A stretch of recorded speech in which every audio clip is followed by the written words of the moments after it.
You've probably seen this happen. You come home after a long day, maybe you were gone longer than usual, and your dog is right there, tail going, body wiggling, the whole production, and somewhere in the back of your mind you think, good, he's not mad at me.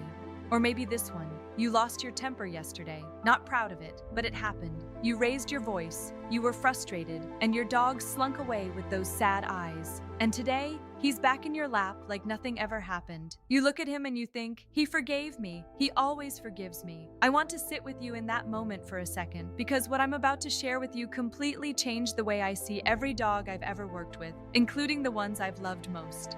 Hi, I'm Sarah, a dog behavior specialist and the heart behind Paw Stories. I've spent years studying what dogs feel, why they act the way they do, and how the bond between dogs and their humans can be one of the most profound relationships in life. My goal is to help you truly understand what's going on in your dog's mind and heart, so you can respond in ways that make them feel seen, safe, and deeply loved. And today, I want to talk about something that sounds simple on the surface but goes so much deeper than most people realize. Dogs don't forgive you, but not for the reason you might think. They don't forgive you because they never, not for a single moment, believed you did anything wrong. If that fascinates you as much as it fascinates me, subscribe and hit that like button. It helps me reach more dog lovers who want to go deeper into this beautiful bond. And stay with me, because what we're about to unpack is going to change the way you look at your dog forever. What your dog is actually feeling. Let's start with that look. You know the one. You walk in and your dog immediately drops his head, flattens his ears, tucks his tail slightly, maybe even rolls onto his back. His eyes get soft and round. People call it the guilty look, and I hear this all the time. He knows exactly what he did.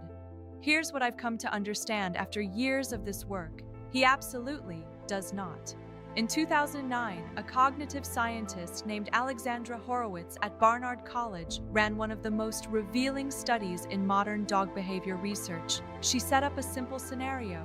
Dogs were told not to eat a treat, then the owners left the room. Some dogs ate the treat, some didn't. Then the owners came back, and here's where it gets fascinating. Some owners were told their dog had eaten the treat, even when they hadn't. Others were told their dog behaved, even when they did eat it. The guilty look appeared most consistently in one situation, when the owner came back expecting bad behavior, not when the dog had actually done something. Dogs who had been perfectly good but whose owners believed they were naughty showed just as much of the guilty look as dogs who had genuinely misbehaved. What does that tell us? Your dog isn't confessing. He's reading you. He's picking up on the tension in your shoulders, the slight change in your voice, the way you're scanning the room, and he's responding to that, to the signals in the present moment, not to a memory of something he did an hour ago. That's not a flaw in your dog. That is something extraordinary about him. The science behind that look.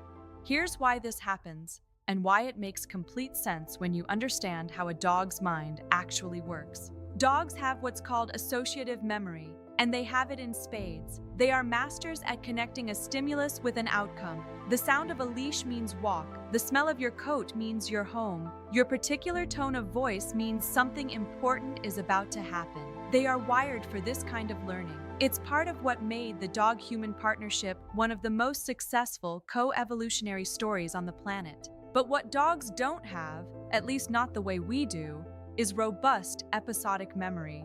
The kind of memory that lets you replay a scene from yesterday, assign meaning to who did what, attach moral weight to the sequence of events, and then carry that weight forward into today. That's a deeply human cognitive architecture. It's connected to language, to self-concept, to theory of mind in ways that researchers like Gregory Burns at Emory University have helped us understand through actual neuroimaging of dogs. When Burns and his team used fMRI to study what happens in a dog's brain when they smell their owner versus a stranger, they found real, measurable activation in the caudate nucleus, a region associated with anticipation, reward, and emotional bonding. The emotion is real, the feeling is real, but the narrative around it, the story of "you wronged me and I'm deciding whether to forgive you," that's ours, not theirs. I think about this often. We have an almost irresistible tendency to project our own emotional architecture onto our dogs. We love them so much, we want them to experience the world the way we do. But the truth is so much more interesting, and honestly, so much more beautiful. Your dog lives in a kind of radical present tense that most humans spend years of meditation practice trying to achieve. He doesn't carry yesterday into today. He responds to what is real right now. Your energy, your presence, your signals. And when you walk through that door, however the day went, however long you were gone, he is simply there with you in this moment. That's not forgiveness. That's something more elemental than forgiveness. That's presence. When this becomes something to pay attention to. Now, and this is important, I don't want you to walk away thinking that because dogs don't hold grudges, everything is always fine. Because here's the other side of this coin, and it's one I feel strongly about. Just because your dog isn't angry at you in the way you might be angry at someone doesn't mean that your behavior isn't affecting him deeply. It absolutely is. Just not through the mechanism of moral memory and resentment. It works through something much more immediate: fear conditioning.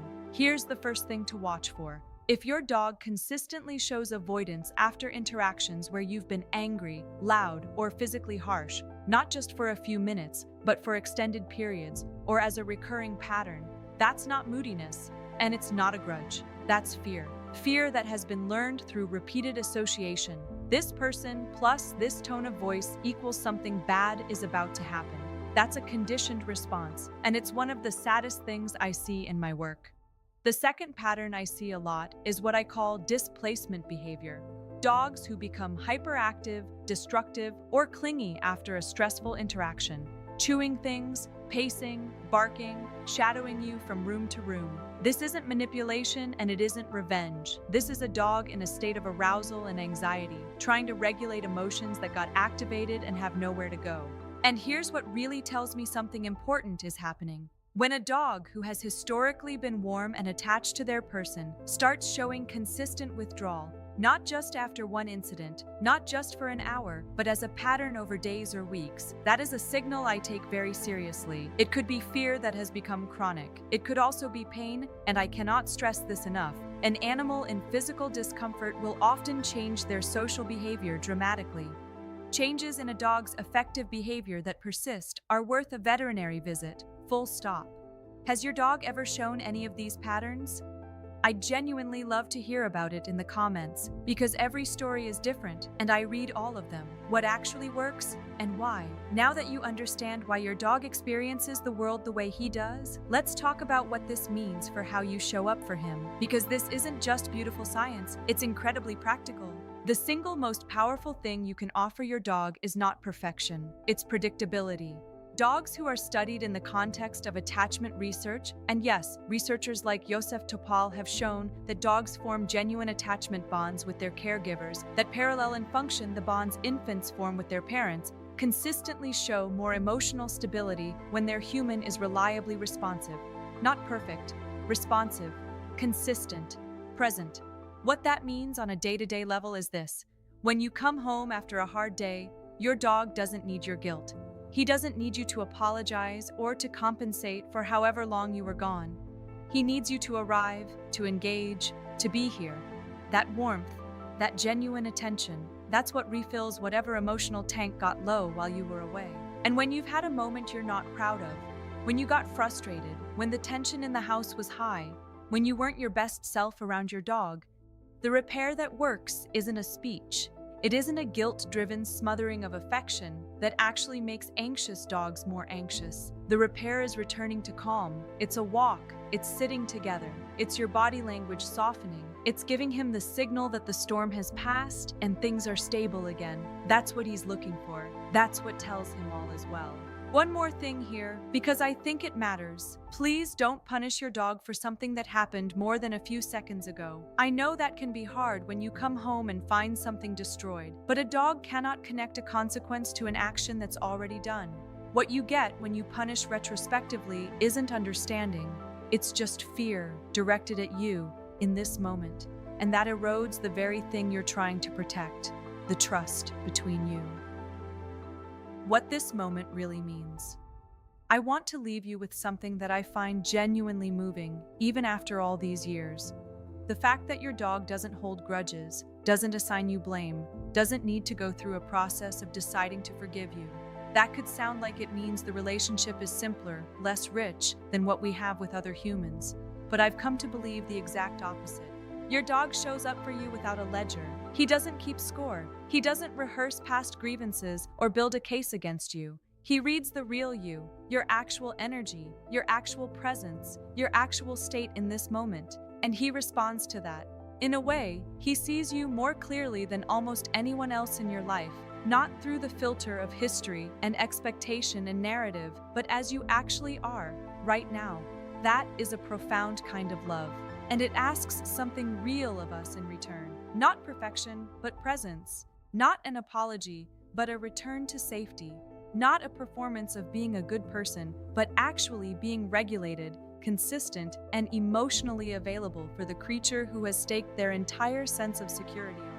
In all my years working with dogs and their families, this is the thing that humbles me the most. We spend so much time worrying about whether we're enough, whether we've made mistakes they can't move past, whether they're disappointed in us. And meanwhile, they are just there, loyal and open, already over it, already waiting for what comes next. Maybe the real question isn't whether your dog forgives you. Maybe it's whether you're willing to learn what he's been trying to teach you all along. About letting go, about presence, about love that doesn't keep a record. Now you know what's really going on inside that beautiful, loyal heart. And I hope it changes not just how you see your dog, but how you move through your relationship with him, with more confidence, more presence, and a little less guilt. If you ever notice behavior that worries you, persistent fear, withdrawal that doesn't resolve, sudden changes in your dog's personality, please don't wait. Reach out to a certified animal behaviorist or your veterinarian. These things are so much more treatable when caught early, and your dog deserves that level of attention.